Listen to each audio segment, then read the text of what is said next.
ধারাবাহিকভাবে মানুষ মানুষকে মেরে চলেছে। মানুষ মারার অধিকার নিয়ে একটা আইন চলে এলে বোধহয় ব্যাপারটা ভালো হতো।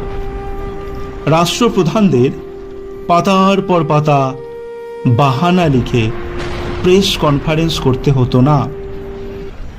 যাত্রাপালায় একজন বিবেক থাকতো আগেকার দিনে। যাত্রার মাঝে এসে বিবেকবাবু নানা রকম গান ধরে আমরা যাতে যাত্রার গল্পটিকে অন্যভাবে না নিই সেই চেষ্টা করত। অর্থাৎ যিনি যাত্রার গল্পটি লিখেছেন তিনি যখনই খেই হারিয়ে যেতেন সেই এই বিবেকবাবুকে পাঠিয়ে দিতেন।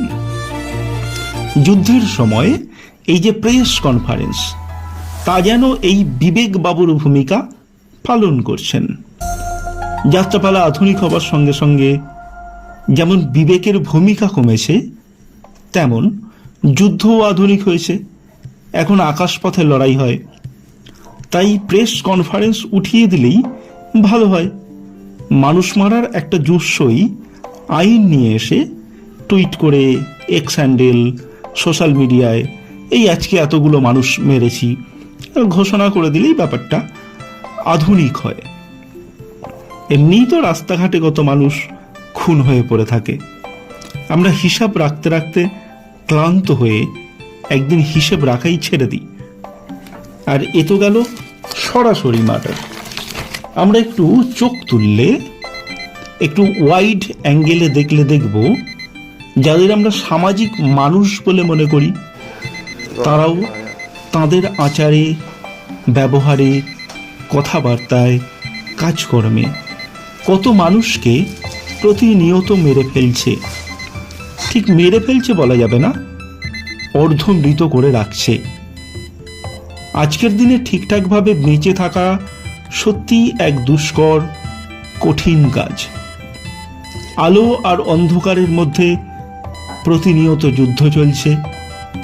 নীরবে সেই যুদ্ধ চলছে সংসারে, ঘরে, অফিসে, নিজের সঙ্গে নিজের, বন্ধুর সঙ্গে, বান্ধবীর সঙ্গে, সবার সঙ্গে।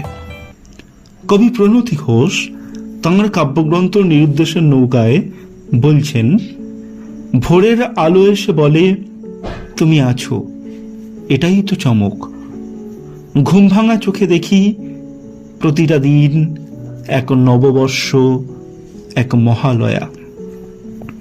আসুন হাতে তুলে নিই কবি প্রণতি ঘোষের কাব্যগ্রন্থ নিরুদ্দেশের নৌকো।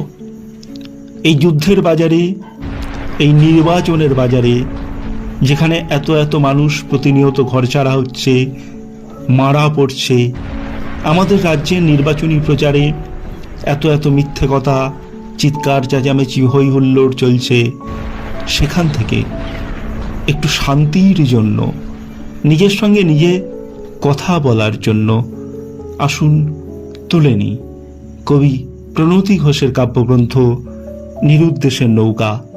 প্রকাশক অন্বেষা।